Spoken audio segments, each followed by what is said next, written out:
반갑습니다. 네, 오늘도 저와 함께 영어 공부를 하러 오신 분들 정말 반갑습니다.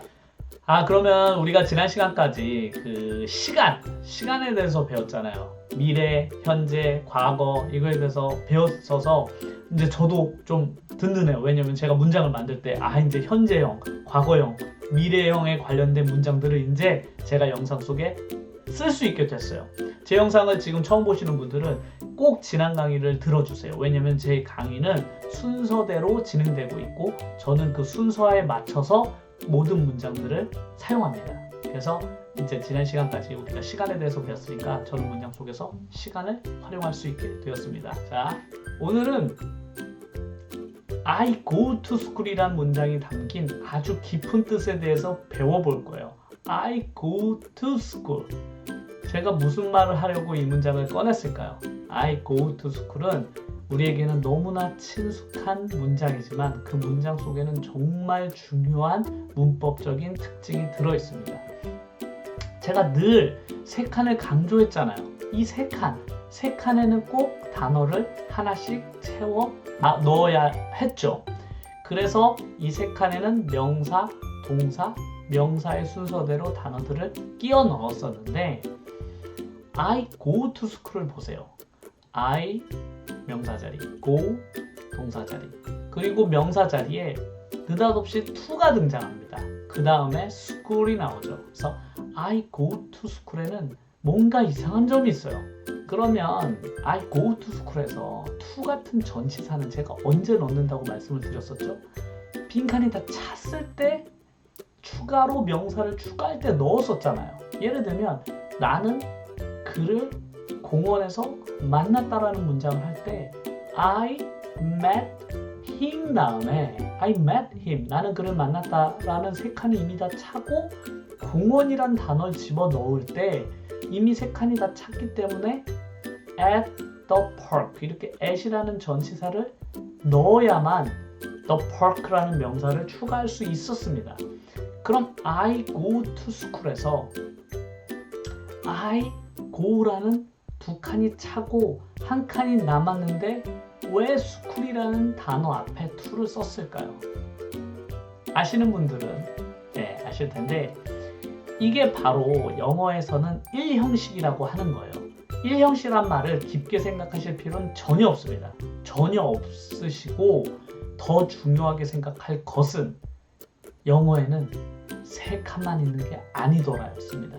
제가 그동안 이 세 칸에 대해서 고집을 엄청 많이 부렸는데 오늘 그 이유는 그 세 칸으로 이루어진 문장이 영어에서는 대다수이기 때문에 그래요. 하지만 세 칸만 있는 것은 아닙니다. 적지만 칸이 두 칸인 것도 있고 네 칸인 것도 있어요. 그럼 오늘의 배울 go to school은 당연히 두 칸짜리 영어를 저희는 배웠던 것이에요. I go to school에서 I go에 해당하는 칸은 두 칸만이 비어있기 때문에 school이 들어갈 자리가 없습니다.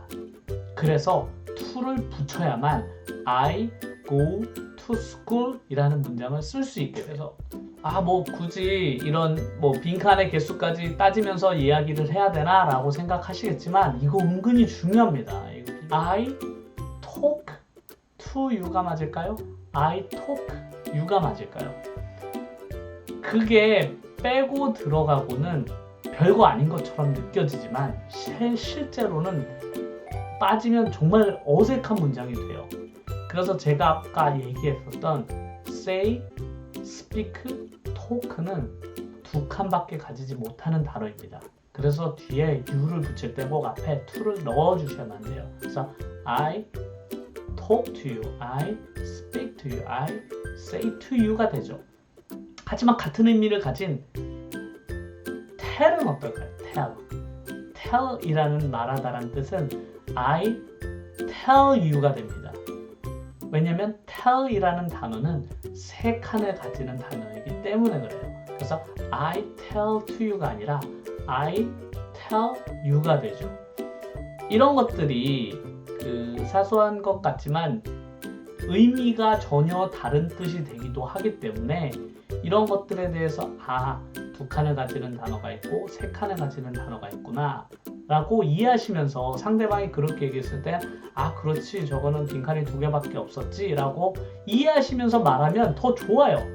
왜냐면 언젠가 글을 쓸 때도 그런 걸 안 틀리면서 글을 쓰게 되거든요. 이걸 절대 가벼이 여기시면 안 돼요. 그거 하나 틀려도 되지라고 생각하시면 절대 안 됩니다. 그래서 만약에 그런 경우도 있잖아. 내가 의자에 앉았다라는 걸 영어로 해보세요. 내가 의자에 앉았어. 그럼 I sit 이잖아요. sit. I sit the chair는 틀린 문장입니다.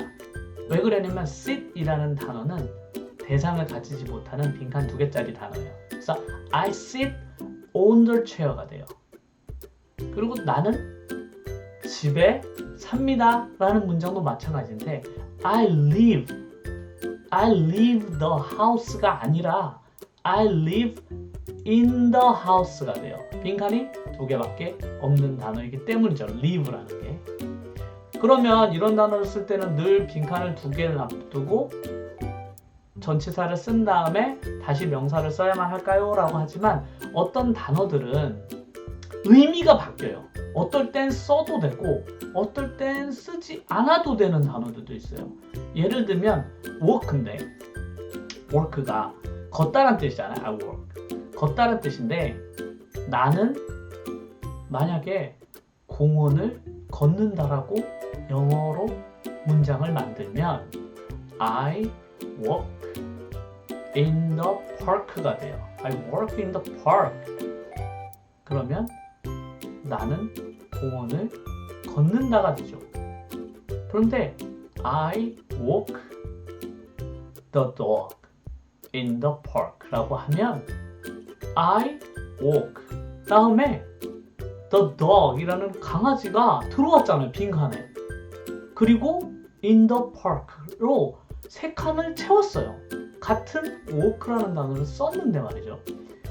이렇게 되면 뜻이 달라집니다. I walk in the park는 그냥 내가 공원을 걸었다는 뜻이에요. 나는 공원을 걸어. 이런 뜻이 되고 I walk the dog in the park라면 내가 그 강아지를 산책시켰다는 뜻이 됩니다.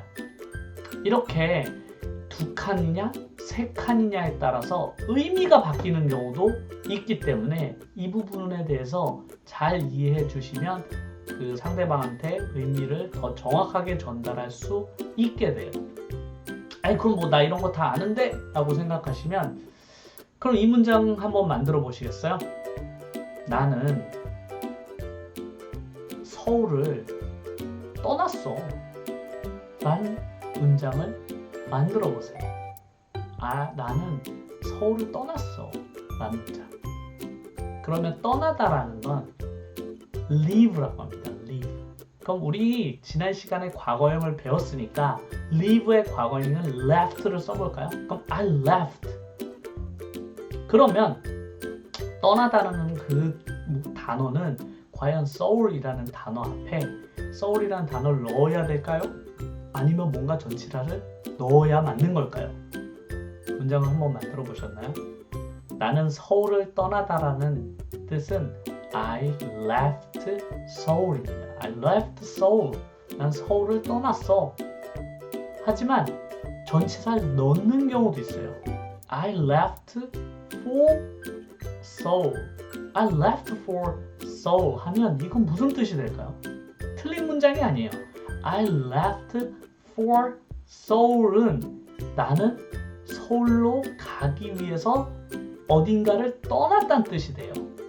그러니까 전치사 하나가 들어가고 빠지고에 따라 의미가 서울로 떠나느냐 아니면 서울로 가기 위해서 내가 어딘가 다른 곳을 떠나느냐라는 의미가 전혀 다른 뜻이 되기 때문에 이런 것들을 꼭 알아주셔야만 말할 때 상대방을 정확하게 이해하게 됩니다. 그럼 보다는 어떤가요? 보다는 두 가지가 있는데 see가 있고 look이 있습니다. look. 그래서 see와 look은 어떤 차이를 가진지 한번 볼까요? 그러면 나는 글을 어제 봤어를 C로 쓰면 어떤가요? C를 사용해서 하면 나는 글을 어제 봤어. C를 써서 사용하게 되면 C는 3칸짜리 단어가 돼서 I saw him yesterday 이렇게 3칸을 채우시고 yesterday라는 단어를 뒤에 넣으시면 되는데 look은 2칸짜리예요. look은 그래서 나는 그를 쳐다봤어. look은 보다라는 뜻보다 약간 쳐다보다는 느낌이 있는데 그래서 I looked at him yesterday 이렇게 됩니다. I looked at him. look at 하면 약간 이렇게 look at 하면 약간 쳐다보는 그런 느낌의 단어라서 I looked at him yesterday 이렇게 2칸을 채우고 as를 넣으시면 되겠습니다. 자 그러면 나는 그녀와 결혼할 거야. 이런 문장 한번 만들어 볼까요? 나는 내년에 그녀와 이거 배워놓으니까 좋네. 과거형, 미래형 다 쓸 수 있어가지고 그죠? 미래형도 써보죠 그러면. 나 내년에 그녀와 결혼할 거야. 의지가 포함된 will을 사용해서 한번 만들어 보죠.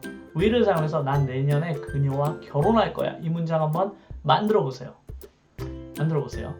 그러면 결혼하다는 건 marry라는 단어를 사용할 건데 과연 이 marry라는 단어가 2칸짜리일까 3칸짜리일까요? 2칸짜리라면 marry 다음에 무언가를 넣고 her가 되겠고 3칸짜리라면 그냥 marry her가 되겠네요. 이거 헷갈린데 어떤 쪽에 선택을 하셨나요? marry는 3칸짜리 단어입니다. 그래서 I will marry her next year 이렇게 만드셨으면 정답이겠네요. 자 어떠셨나요? 제가 지금까지 늘 이 3칸만을 고집을 해서 3칸 하면서 이거 2칸짜리도 있는데 하고서 영어는 이게 3개가 다야 이렇게 말씀을 드렸었는데 할 때마다 약간 찔렸어요. 왜냐면 2칸도 있으니까 심지어 4칸도 있는데 근데 초반부터 2칸도 있고 3칸도 있고 4칸도 있습니다 이렇게 말씀드리면 갑자기 뭐 이렇게 많아 하면서 괜히 어렵게 생각하실까봐 처음에는 3칸만을 고집을 했던 거예요. 이 2칸을 영어에서는 1형식 문장이라고 해요. 1형식 문장이라는 이 문장은 영어의 가장 작은 숫자의 빈칸 2칸, 한 칸짜리는 없어요. 2칸이 가장 영어에서는 기초를 이루는 가장 적은 수의 빈칸이고 이걸 1형식이라는 이름을 붙였습니다. 하지만 제가 그 이름에 굳이 의미를 두지 않는 것은 그게 중요한 게 아니에요. 1형식, 번호를 매겨놨고 2형식, 3형식, 4형식, 5형식들이 있는데 그 순서가 중요한 게 아니라 빈칸의 개수가 훨씬 더 큰 의미를 가지고 있어요. 그 빈칸의 개수와 그 빈칸에 어떤 단어가 들어가야만 하는지가 영어에서는 핵심이에요. 3칸이 되고 4칸이 돼도 그 빈칸은 꼭 들어가야 할 단어들이 정해져 있거든요. 그 정해진 단어만을 넣어야 하기 때문에 영어에서 이 빈칸이 가지는 의미는 생각보다 훨씬 큽니다. 그러니까 잘 배워놓으시면 이후에 더 어려운 문법을 할 때 정말 큰 도움이 될 거니까 지금 가볍게 여기지 마시고 꼭 이 빈칸을 늘 마음속에 혹은 머릿속에 두신 채로 영어를 배우시면 좋겠습니다. 그럼 다음 강의에 뵙겠습니다.